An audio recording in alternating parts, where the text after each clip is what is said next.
Baik, menurut rekan-rekan yang ingin ibadah sunnah dan untuk segera dilaksanakan, mengingat waktu kita singkat dan agar cepat juga nanti selesainya, rekan-rekan segera melanjutkan ibadah sunnahnya karena setelah ini langsung ke ceramah.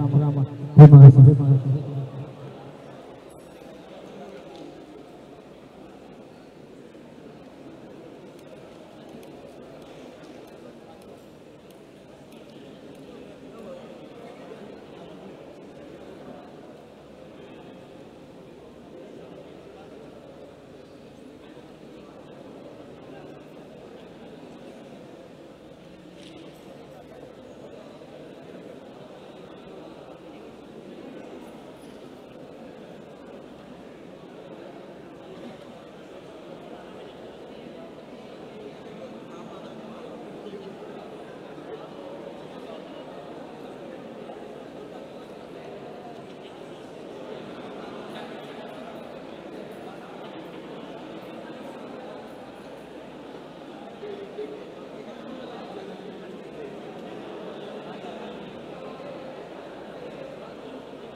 Assalamualaikum warahmatullahi wabarakatuh. Baik, mohon izin rekan-rekan untuk membentuk barisan saf seperti kita mau sholat tadi, karena akan didokumentasikan dan akan dibagikan snack demi keefektifan dan keefisiensi waktu.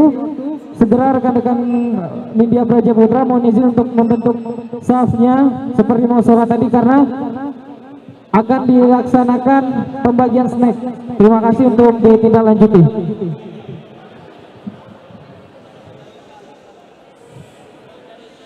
Mohon izin rekan-rekan untuk dipercepat pergerakannya.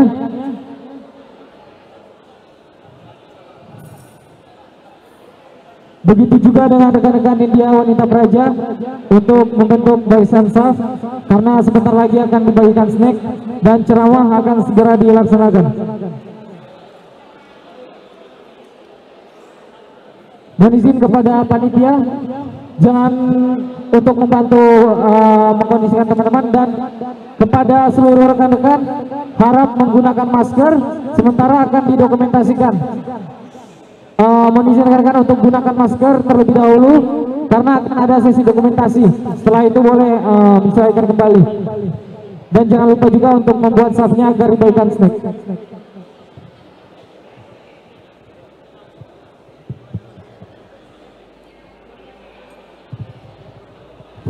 Baik, mohon izin Ustaz, mungkin rekan-rekan kita langsung saja mendengarkan ceramah yang akan dibawakan oleh Ustaz Ahyar. Mohon izin untuk kepada teman-teman mengkondisikan suaranya. Mohon izin Ustaz, waktu dan tempat kami persilakan dengan segala hormat Ustaz. Cek 1, 2, 3. Subhanallah.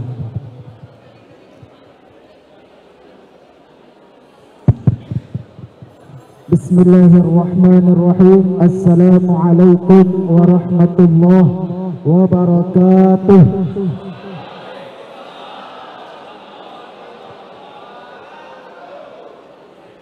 Alhamdulillah. Alhamdulillahilladzi 'allama bil qalam wa 'allamal insana ma lam ya'lam. Ashhadu an la ilaha illallah wa ashhadu anna Muhammadan 'abduhu wa rasuluh. Allahumma salli wa sallim ala sayyidina Muhammadin wa ala alihi wa ashabihi. Amma ba'du.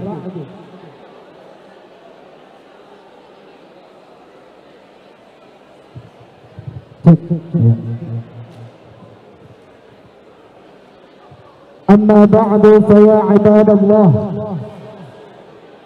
ويا معاشر المسلمين ويا أخواتي في الله,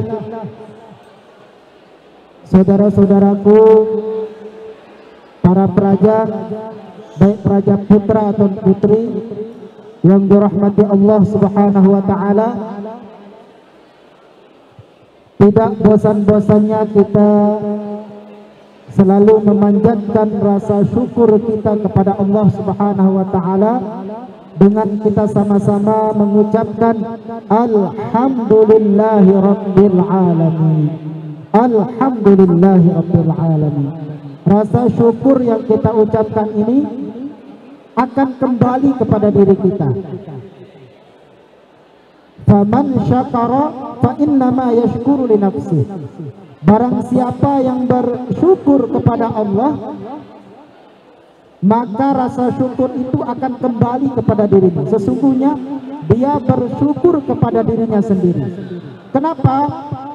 Karena setiap rasa syukur yang kita ucapkan, setiap nikmat yang kita syukuri, maka Allah Subhanahu wa taala akan menambah rasa syukur itu, menambah nikmat itu. Makanya faman syakara fa innama yashkuru li nafsi, kembali lagi kepada dirinya. Dia bersyukur maka ditambah oleh Allah nikmat tersebut. Maka jangan bosan-bosan kita bersyukur kepada Allah. Bahkan para ulama mengatakan rasa syukur yang kita ucapkan dengan alhamdulillahi rabbil alamin itu juga perlu disyukuri dengan ucapan alhamdulillahi rabbil alamin. Minimal kita mengucapkan alhamdulillah 33 kali ba'da sholatin, setiap selesai salat, baik secara berjamaah atau al-munfarid, ya.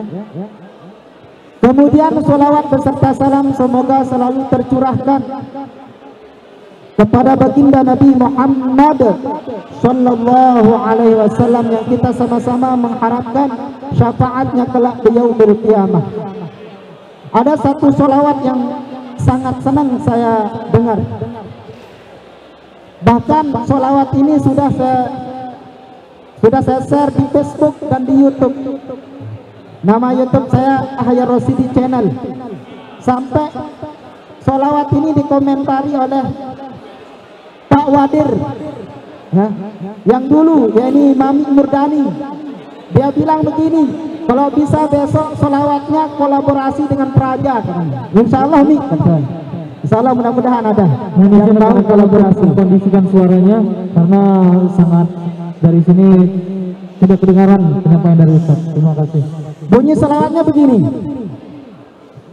Hayyul hadi bi ajmal dhikra Sallu ma'ana ma'ana ya hubbar, fahuwa imadi yawmal ma'adi. Nabiyuna Tahal Mukhtar Hayyul Hadi. Bisa? Coba tes. Hayyul Hadi bi ajmal dzikra. Sallu ma'ana ma'ana ya hubbar, fahuwa imadi yawmal ma'adi. Nabiyuna Tahal Mukhtar Hayyul Hadi. Coba nanti cari di YouTube nama selawatnya Hayyul Hadi ya. Dan ini maknanya sangat luar biasa. Hayyul Hadi, berikanlah penghormatan kepada Al-Hadi, maksudnya baginda Nabi Muhammad sallallahu alaihi wasallam, bi ajmal dzikra, dengan sebutan yang paling indah, yang paling bagus.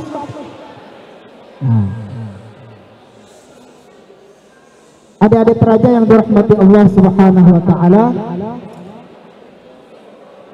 insyaallah pada malam ini kita akan membahas tentang Isra dan Mi'raj baginda Nabi Muhammad sallallahu alaihi wasallam. Walaupun sekarang ini bulan Sya'ban ya, bukan bulan Rajab, tetapi jiwa kita untuk mengingat segala apa yang ada pada diri baginda Rasulullah, bahkan perjalanan beliau yang di-Isra Mi'rajkan oleh Allah Subhanahu wa taala, yang diabadikan di dalam Al-Qur'an surah Al-Isra, yang berbunyi Bismillahirrahmanirrahim.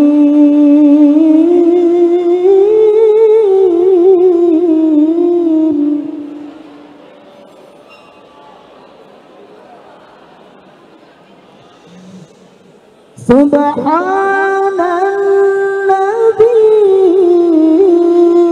asra bi'abdihi layla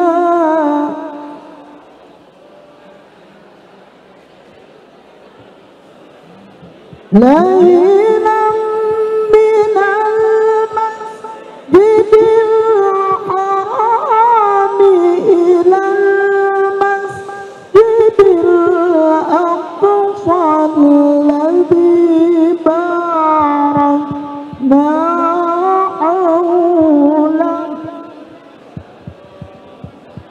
الذي باركنا حوله لنريه من آياتنا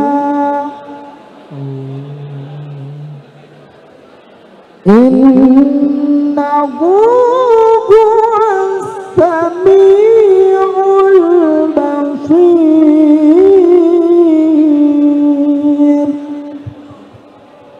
Subhanalladzi, maha suci Allah yang telah memperjalankan hambanya, yakni baginda Nabi Muhammad sallallahu alaihi wasallam, lailan, dalam satu malam, minal masjidil haram, dari Masjidil Haram menuju Masjidil Aqsa, alladzi barakna haulahu, yang sekitarannya itu telah diberkahi oleh Allah Subhanahu wa taala.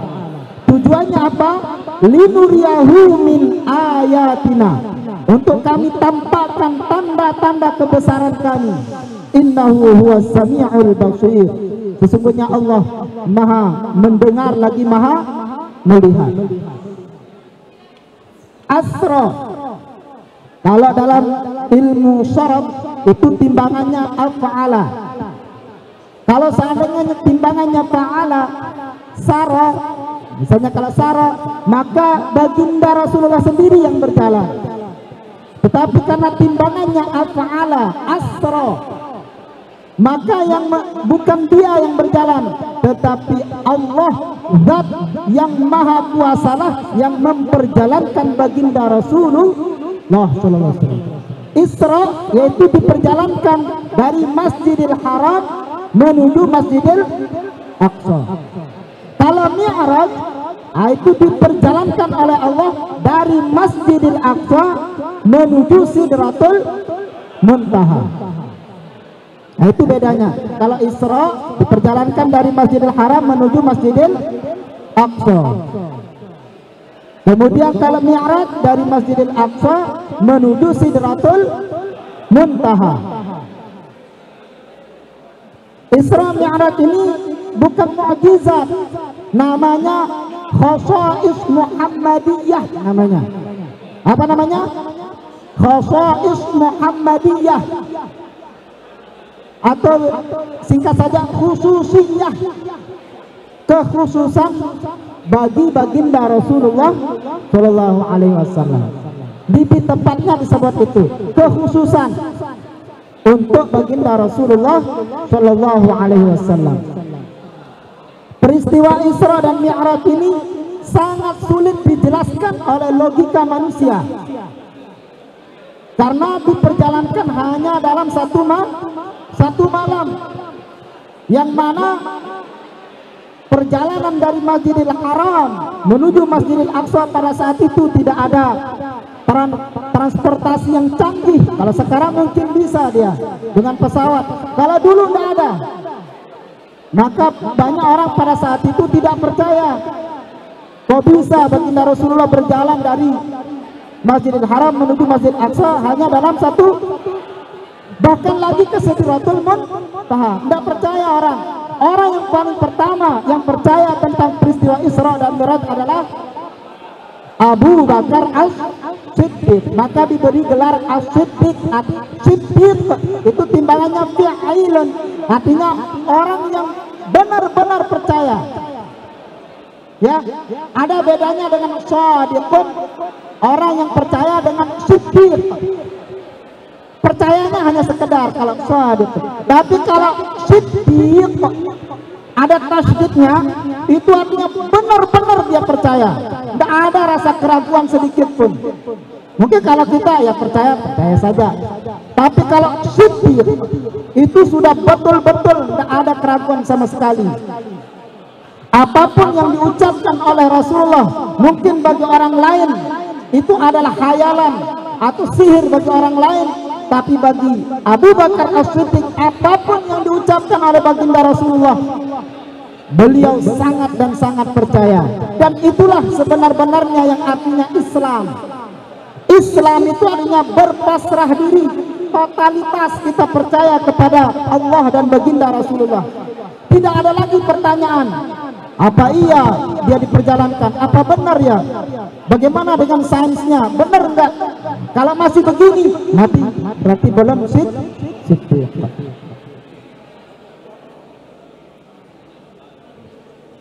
Peristiwa Isra dan Mi'raj. Sebelum peristiwa Isra dan Mi'raj terjadi, malaikat Jibril datang kepada baginda Rasulullah, kemudian membelah dada Rasulullah. Dibelah dada Rasulullah, kemudian dadanya dimandikan, disucikan dengan air Zam-Zam, air yang paling bagus. Bahkan pernah diteliti, saya pernah nonton, katanya air yang paling bagus adalah air Zam-Zam. Maka pantas, ada suatu riwayat bahwa Rasulullah pernah meminum air Zam-Zam dalam keadaan berdiri. Fasyariba Rasulullah ma'az Zam-Zam biqiyamin. Rasulullah pernah meminum air Zam-Zam dalam keadaan berdiri. Kenapa? Karena memang air Zam-Zam itu ketika masuk, Masya Allah, berbeda dengan air, mohon maaf, Kalau ada sini sangat jauh kualitasnya dengan air Zam-Zam. Makanya kalau air yang lain itu kita disunnahkan untuk duduk untuk minum, karena ada penyaringan di dalam. Kalau dia langsung itu akan menimbulkan penyakit. Berbeda, itulah kelebihan daripada air Zam-Zam. Ma'uz Zam-Zam lima syuribalah. Air Zam-Zam itu diniatkan untuk apapun maka akan terjadi. Itulah kelebihan air Zam-Zam. Kenapa dada Rasulullah dibersihkan, disucikan, padahal Rasulullah itu adalah manusia yang suci, tidak ada keraguan pada dirinya, di hatinya. Lalu kenapa dibersihkan?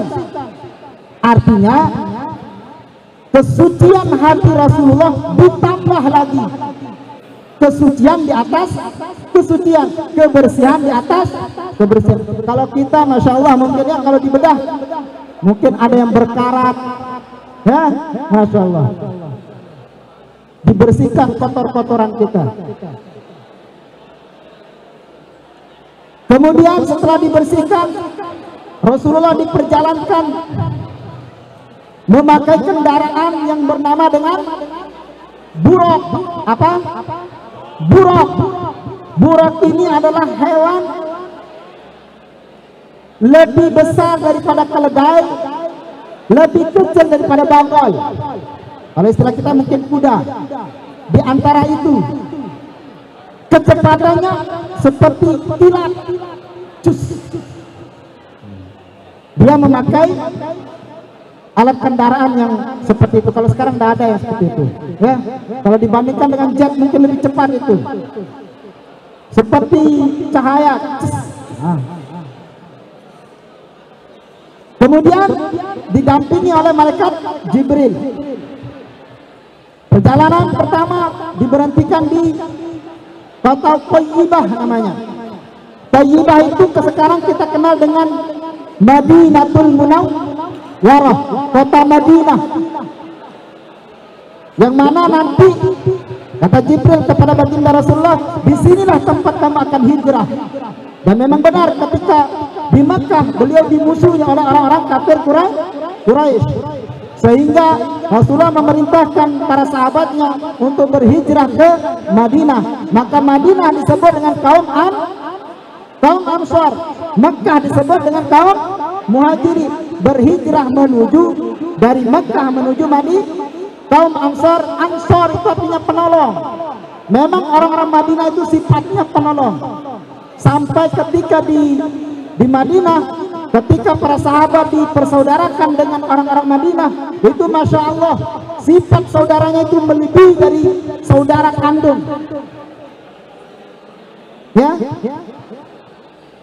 Ketika Abdurrahman bin Auf disaudarakan dengan orang Madinah, apa kata orang Madinah? Ambil setengah hartaku.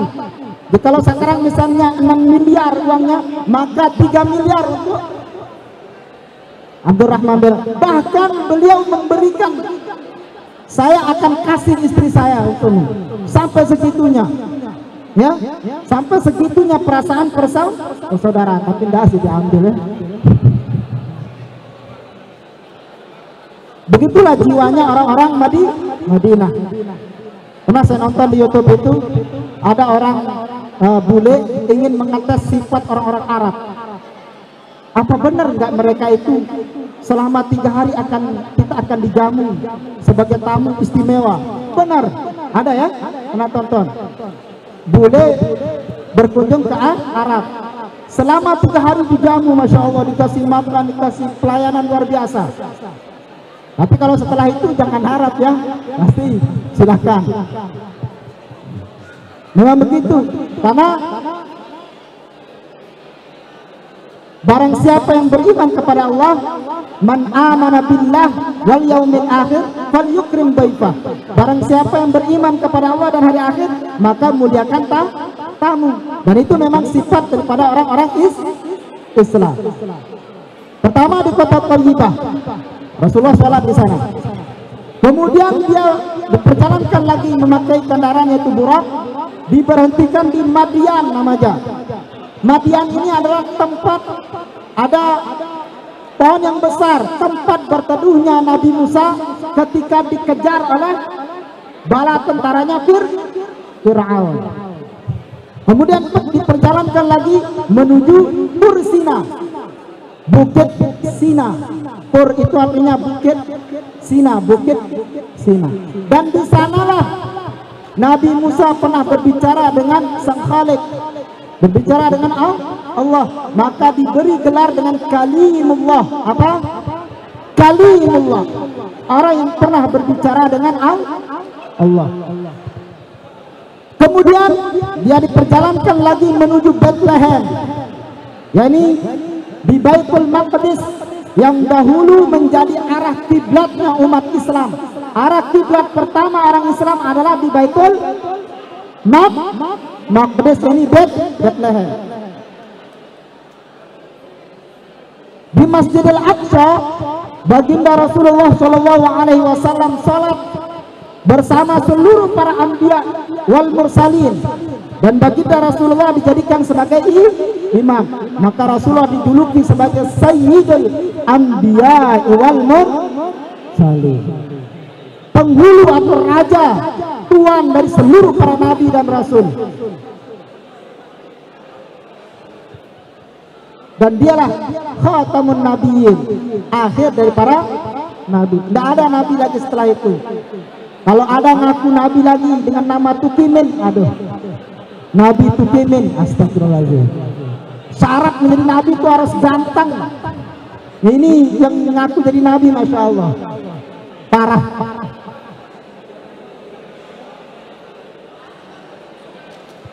Kemudian di perjalanan Isra dan Mi'raj itu, baginda Rasulullah pernah mencium bau yang sangat harum. Kemudian bertanya kepada malaikat Jibril, bau apa ini? Maka malaikat Jibril menjawab, itu bau dari Masyiqah namanya. Siapa namanya? Masyiqah. Masyiqah ini adalah pembantunya Fir'aun laknatullahi alaih. Dia tukang sisir anak perempuannya Fir'aun. Pernah dulu Masyiqah ini menjatuhkan sisirnya. Kemudian ketika jatuh itu dia mengatakan Bismillah. Terdengar oleh anaknya Fir'aun. Kemudian mengadukan kepada oh, pembantumu ini ternyata Tuhannya beda. Akhirnya dipanggil. Benar kamu tidak bertuhan kepadaku? Benar. Lalu siapa Tuhan? Allah. Dia menjawab Allah. Dia dan seluruh keluarga Masyiqah ini bertuhan kepada Allah. Maka ketika itu Fir'aun marah, kemudian memerintahkan kepada pembantunya untuk membuatkan bejana yang besar yang terbuat dari tembaga, kemudian diisi dengan minyak dan air, dipanaskan dengan sangat mendidih, kemudian dilempar semua keluarga dari Masyiqah. Kalau secara zahir mata mungkin panas, kalau secara zahir, tapi secara hakikat itu berbeda. Sama dengan Nabi Ibrahim AS ketika dibakar di api, secara zahir panas, tetapi secara hakikat dingin, bahkan sangat nyaman di dalamnya. Bahkan lebih nyaman dia di dalam api itu ketika di luar api. Begitulah kalau orang kekuatan imannya sudah, makomnya sudah tinggi, rasa itu sudah tidak ada. Api, ya air yang mendidih tidak terasa. Mudah-mudahan kita sampai pada makom itu. Amin. Kemudian Rasulullah diperlihatkan orang-orang yang memukul kepalanya dengan batu yang besar. Dipukul, pecah, kembali lagi, dipukul lagi, kembali lagi, dipukul lagi, seperti semula lagi, terus seperti itu. Maka Nabi Muhammad bertanya kepada malaikat Jibril, kenapa orang ini?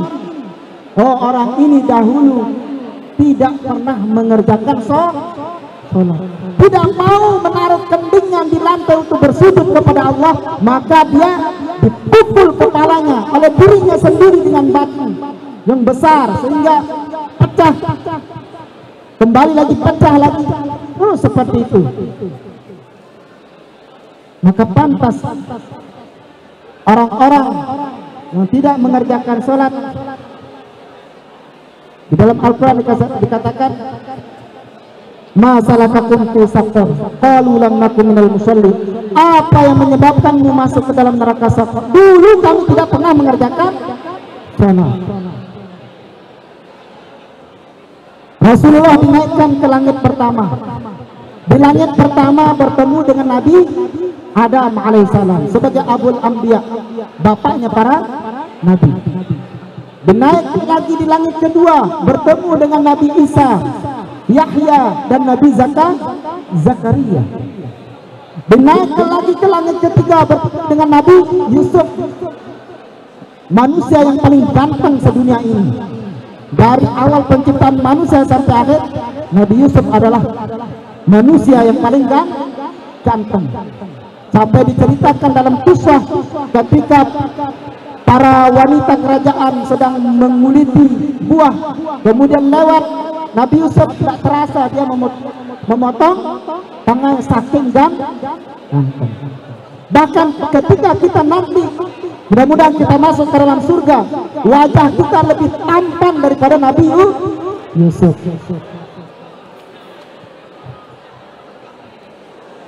Kemudian di langit keberapa? Di langit keempat bertemu dengan Nabi Idris. Di langit kelima bertemu dengan Nabi Harun. Di langit keenam bertemu dengan Nabi Musa. Di langit keberapa? Langit ketujuh bertemu dengan Nabi Ibrahim alaihis salam. Lalu dinaikkan ke Sidratul. Barulah baginda Rasulullah diberikan perintah salat 5 waktu. Salat 5 waktu yang wajib kita jaga, yang sebelumnya diperintahkan 50 waktu. Balik lagi Rasulullah ke langit ke-6 bertemu dengan Nabi Musa, minta keringanan. Enggak kuat umatmu, minta lagi dikurangi 5, 45. Balik lagi sampai menjadi 5. Coba bayangkan kalau 50 waktu. Jangankan 50 waktu, 5 waktu saja banyak yang tidak sholat. Ya Allah, naudzubillah min dzalik. 5 waktu, masya Allah. Tarik 50 waktu. Apalagi 50 waktu mungkin, waduh, bisa dihitung jari yang sholat. Sholat 5 waktu adalah hadiah yang paling besar yang diberikan Allah kepada baginda Rasulullah Sallallahu Alaihi Wasallam, yang wajib kita pelihara, yang menjadi asbab terbesar kita nanti akan masuk ke dalam surganya, dan yang menjadi asbab paling terbesar kalau kita meninggalkannya masuk ke dalam nerakanya Allah Subhanahu wa Ta'ala. Saya ingin singgung sholat 5 waktu terkait kaifiatnya. Supaya kita mengulang, tinggal berapa menit?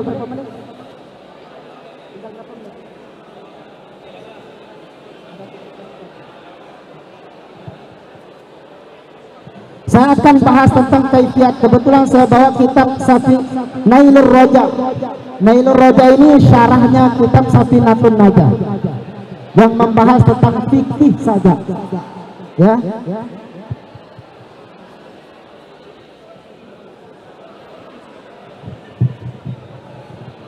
Karena dalam praktek sholat itu seringkali saya temukan beberapa kesalahan yang perlu kita perbaiki. Bukan berarti sholat saya paling benar, bukan. Tetapi kewajiban kita adalah tawasau bil haqqi wa tawasau bis, saling mengingatkan. Kalau saya salah, diingatkan.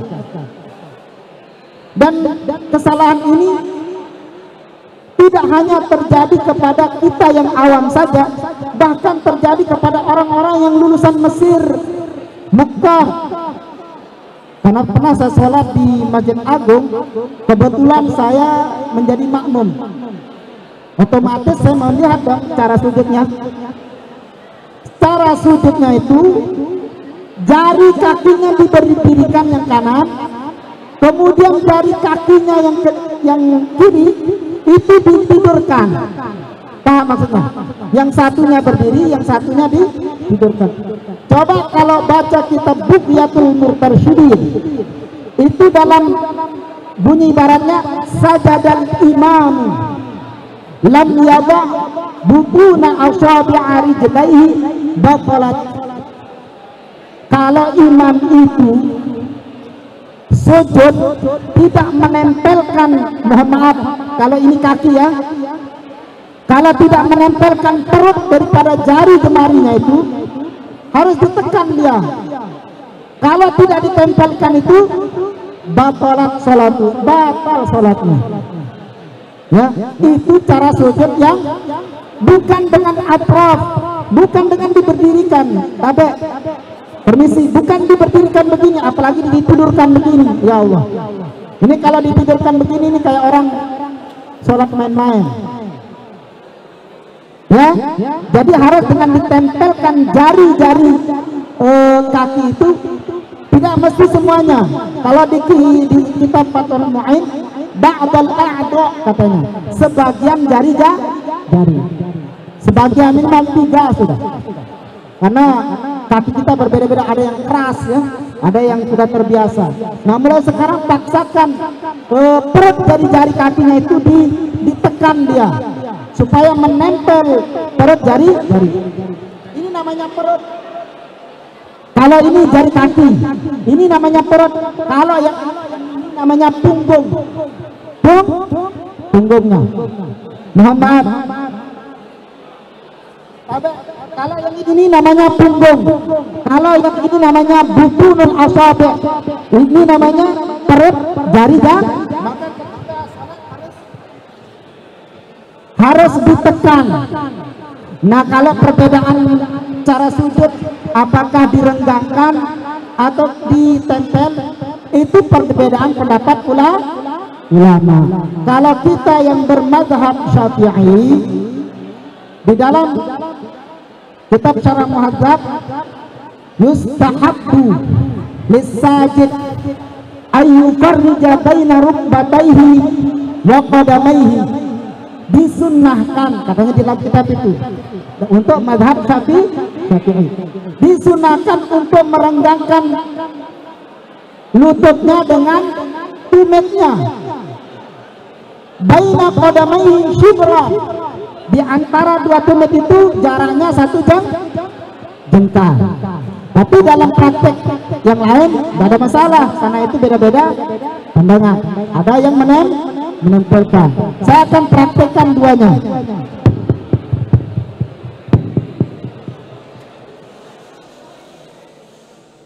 Jadi ini 1 jengkal dan perutnya harus ditekan, ya.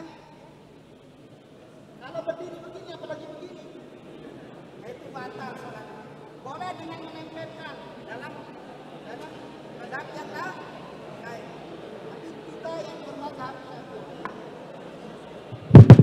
Kita yang bermadzhab Syafi'i itu yustahabbu ayyufarrija, direnggangkan baina qadamihi wa shibra, jaraknya 1 jengkal.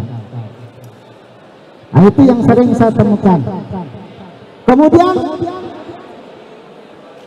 masalah mengangkat tangan.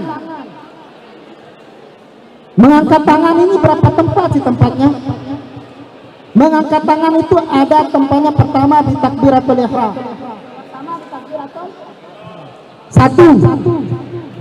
Yang kedua ya dari 2. Kemudian selanjutnya yaitu balik dari apa namanya rakaat yang kedua. Nah itu baru, jangan setiap balik dari rakaat angkat tangan, balik dari rakaat berangkat, jangan. Khusus untuk yang setelah rakaat yang kedua.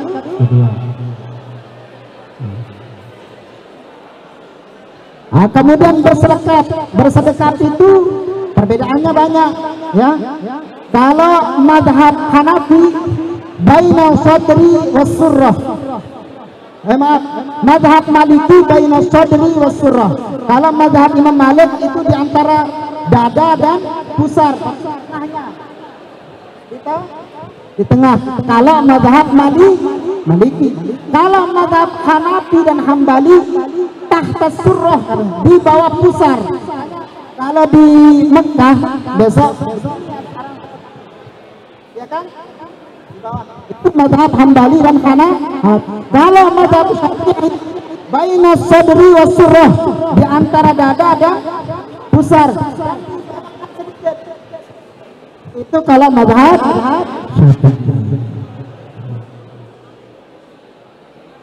gitu. Jadi sholat ini memang perlu dibahas, karena kalau kita salah sedikit saja maka sholat kita tidak diterima. Bisa saja dengan yang tidak ada, yang penting ada dasar. Karena kita mengerjakan segala sesuatu harus memiliki hujjah, memiliki dasar. Karena nanti di akhirat kita akan ditanya tentang apa yang kita perbuat dan harus memiliki dasar. Jangan saling menyalahkan antara satu dengan yang lainnya. Karena masing-masing memiliki hujjahnya. Dan kita akan mempertanggungjawabkan setiap hujjah yang kita miliki. Kita mengikuti yang mana. Kenapa kita harus bermadhab? Karena memang yang paling paham tentang sunnah dan fikih itu adalah mereka yang empat. Ya, Imam Hanafi, Imam Malik, Imam Syafi'i dan Imam Hambali. Mereka selain paham fikihnya secara detail, mereka adalah orang-orang yang hafalan hadisnya paling terbanyak. Bahkan para ulama-ulama hadis seperti Imam Bukhari pun bermadhab Imam Syafi'i. Seandainya Imam Bukhari membuat mazhab bisa, karena dia orang yang paling banyak hafalan hadis. Tetapi beliau tidak berani, karena dia tahu bahwa di atasnya adalah orang yang paling paham. Imam Syafi'i diberi gelar Nasirus Sunnah, penolong sunnah, saking banyak hafalan hadisnya. Dan pemikir Islam yang paling terbaik. Sampai Imam Ahmad bin Hanbal bercerita kepada anaknya ketika bertamu ke rumahnya Imam Ahmad bin Hanbal. Anaknya heran, seperti apakah Imam Syafi'i itu? Kok sampai disanjung-sanjung oleh abiku, disanjung-sanjung oleh bapakku, padahal bapakku Imam Ahmad bin Hanbal adalah orang yang paling alim di tempat ini. Kok bisa dia mensanjung Imam Syafi'i? Mungkin ibadahnya luar biasa di malam hari, sehingga anaknya ini menyiapkan air untuk wudhu Imam Syafi'i supaya dipakai untuk wudhu, kemudian dipakai untuk sholat malam, sholat tahajud. Tapi diperhatikan oleh anaknya, ternyata tidak sholat juga di malam hari. Tapi apa kata Imam Ahmad bin Hanbal kepada anaknya? Tidurnya Imam Syafi'i itu khairun min ibadati, lebih baik daripada ibadah. Ternyata setelah diteliti, Imam Syafi'i itu tidak tidur, dia sedang memikirkan ilmu, sedang memecahkan hukum-hukum di dalam Islam. Itu yang dikerjakan oleh Imam Syafi'i ketika dia berbaring. Sehingga pantas Imam Ahmad bin Hanbal mengatakan tidurnya Imam Syafi'i adalah lebih baik daripada ibadah sepanjang malam. Sampai Imam Malik ketika Imam Syafi'i belajar kepadanya, habis ilmuku yang kuajarkan kepada Imam Syafi'i. Sebelum diajar, Imam Syafi'i sudah menghafal kitab yang dikarang oleh Imam Malik, yaitu kitab Al-Muwatta. Masya Allah, kitab Al-Muwatta itu Masya Allah tebalnya luar biasa, ribuan hadis, tapi beliau sebelum belajar sudah hafal. Itu makamnya luar biasa. Makanya pantas para ulama-ulama hadis bermadhab. Ibarat kata, kalau kita ini nggak bisa masak, tentu kita akan makan makanan oleh orang yang sudah pintar masak. Masa kita misalnya beli sayur di pasar langsung kita makan? Nggak bisa kan? Tentu kita akan makan dari orang yang pintar masak. Seperti itulah, karena Al-Quran dan hadis ini tidak bisa diambil langsung, harus bisa diolah oleh orang ahlinya. Dan kita sulit menemukan di zaman ini ulama yang sekaliber beliau-beliau ini, yang empat ini. Maka pantas empat ini menjadi madhab terbesar di seluruh dunia. Di Indonesia terutama mengikuti madhab Imam Asy-Syafi'i. Masih?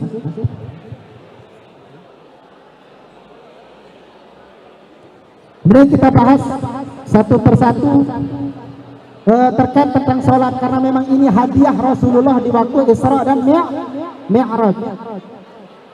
Kita akan bahas rukun-rukun sholat dari satu persatu, karena ternyata setelah saya berbincang-bincang di luar itu, walau alam kalau di sini ya, banyak yang tidak tahu mana yang rukun, mana yang sunnah. Kita nggak tahu mana yang wajib kita kerjakan, mana yang wajib kita ucapkan, mana yang tidak perlu kita kerjakan. Atau artinya kalau kita kerjakan tidak apa-apa. Ya, rukun-rukun salat dalam kitab ini, arkanus salati sab'ata asyara. Rukun salat itu ada 17. Yang pertama, an-niyatu, niat. Mahalluha fil qalbi, tempatnya di hati. Nah, ini sering keliru. Walau kalau di sini tidak pernah saya temukan. Kalau di luar itu dia kira lafaz itu adalah niat. Usolli fardhul maghrib 3 raka'atin. Ada alillahi ta'ala. Itu bukan niat, itu lafaz namanya. Niat itu yang di hati. Dalam hati mengatakan, aku sembahyang fardu maghrib 3 rakaat karena Allah itu, tergantung dipahami. Intinya niat itu kita paham apa yang kita kerjakan. Jangan sampai kita berbahasa Arab tapi kita nggak paham apa yang kita kerjakan. Usolli fardhul maghrib tapi nggak tahu apa maksudnya. Ya, yang kita pahami, saya sembahyang fardu maghrib karena Allah Ta'ala. Kalau dalam mazhab Syafi'i, talaffuz atau lafaz itu at-talaffuz bin niyyati mustahabun. Melafazkan niat itu mustahab, sunnah menurut mazhab Imam Syafi'i. Kenapa? Karena ketika kita melafazkannya itu, tentu nanti ketika kita takbiratul ihram itu akan terlintas apa yang kita ucapkan. Karena khawatirnya, karena saking banyaknya pekerjaan kita, mungkin artinya kita bermain-main. Ketika kita sholat, Allahu Akbar, teringat permainan kita yang tadi, teringat obrolan kita yang tadi, Allah apa ya tadi, sehingga lupa. Makanya dalam mazhab Imam Syafi'i, talaffuz bin niyyah mustahabun, melafazkan niat adalah sunnah. Paham toh? Paham? Kemudian yang kedua, rukun salat yang kedua adalah takbiratul ihram. Mana yang disebut dengan takbiratul ihram? Allahu Akbar. Itu disebut dengan takbiratul ihram. Kenapa dinamakan takbiratul ihram?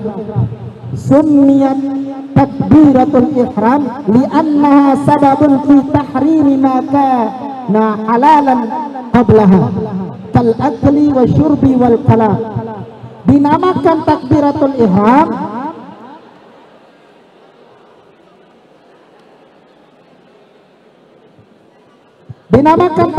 ihram karena sebab diharamkan segala apa yang halal sebelumnya. Apa yang halal sebelum kita sholat? Makan. Boleh kita makan sebelum sholat? Boleh. Tetapi ketika sudah takbiratul ihram, Allahu Akbar, boleh kita makan? Padahal halal, tetapi haram kalau sudah takbiratul wasyurbi. Saya mau minum air, nggak bisa, nggak boleh. Segala apa yang halal nggak boleh. Wal kalam, berbicara, mungkin ada yang nelpon, pas Allahu Akbar berdering HP kita, langsung kita angkat, halo, nggak bisa, nggak boleh. Itu maksudnya takbiratul ihram, mengharamkan segala apa yang halal sebelumnya. Itu disebut dengan takbiratul. Beda dengan takbir yang setelahnya. Ketika kita mau ruku, Allahu Akbar. Ketika kita mau sujud, Allahu Akbar. Itu bukan takbiratul, namanya takbiratul intiqal. Apa namanya? Takbiratul intiqal. Ya, takbir untuk perpindahan gerakan, itu maksudnya. Dan takbiratul intiqal ini tidak wajib. tidak wajib, tidak rukun. Dia sunnah hayat yang tidak perlu diganti dengan sujud syahwi. Sudah? Karena waktu sudah jam pukul menentukan waktu isya, kita akan bersama-sama sholat isya berjamaah. Yang akhir ini, Ustaz, dengan berakhirnya alangkah baiknya Ustaz kita pimpin doa oleh Ustaz. Sebelum yang akhiri, marilah kita bersama-sama berdoa kepada Allah Subhanahu wa Ta'ala. Mudah-mudahan kita semua ini dijadikan pemimpin kelak, karena di sini menjadi pemuda yang cerdas. Syababul yawm rijalul qam. Pemuda hari ini dia harus menjadi pemimpin di masa yang akan. Mudah-mudahan, mari kita berdoa, mudah-mudahan kita yang hari ini sedang berusaha berikhtiar menuntut ilmu, meninggalkan rumah kita yang jauh di sana untuk mencari bekal untuk masa depan kita. Mudah-mudahan Allah Subhanahu wa Ta'ala menjadikan kita semua menjadi pemimpin-pemimpin di masa yang akan datang, menjadi pemimpin yang adil dan amanah, pemimpin yang cerdas. Disebut cerdas adalah mereka yang selalu berpikir tentang masa yang akan datang, memikirkan tentang setelah mati. Itulah orang yang cerdas. A'udzu billahi minasy syaithanir rajim. Bismillahirrahmanirrahim. Alhamdulillahi rabbil alamin. Allahumma shalli wa sallim ala sayyidina Muhammadin wa ala alihi wa ashabihi ajma'in. Allahumma ighfir lana warhamna wastur uyubana wa ilal khairi qurribna wa 'anil syarri ab'idna wa qdi hawaijana fid din wad dunya wal akhirah innaka 'ala kulli syai'in qadir. Allahumma ya Allah ya Rahman ya Rahim, urzuqna 'ilman nafi'an wa 'amalan salihan mutaqabbala.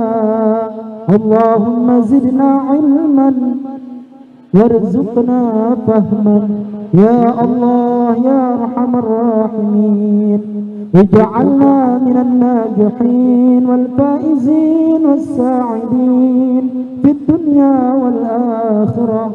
Ghafarallahu lana wa lahum bi rahmatika ya Arhamar Rahimin. واختم لنا بحسن الخاتمة واختم لنا بحسن الخاتمة واختم لنا بحسن الخاتمة يا أرحم الراحمين. ربنا آتنا في الدنيا حسنة وفي الآخرة حسنة وقنا عذاب النار. وصلى الله على سيدنا محمد وعلى آله وأصحابه أجمعين والحمد لله رب العالمين. Al-Fatihah.